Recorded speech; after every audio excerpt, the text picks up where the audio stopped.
use a translator for my lecture. And you know, in my slide, I had a picture of a discovery of human artifacts that were 50 million years, which deals with the archaeology of Spain and Portugal. So sometimes people ask me, do you have peer-reviewed publications? And the answer is yes. So, these discoveries were transisted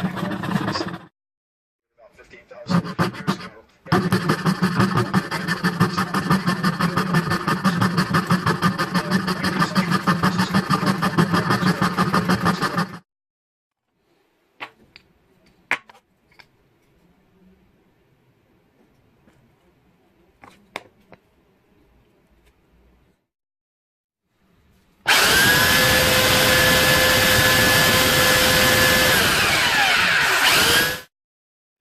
Cyclical time led to many incredible discoveries. The accurate length of the year, the exact comes to within 0.01% accuracy to measuring the speed of light.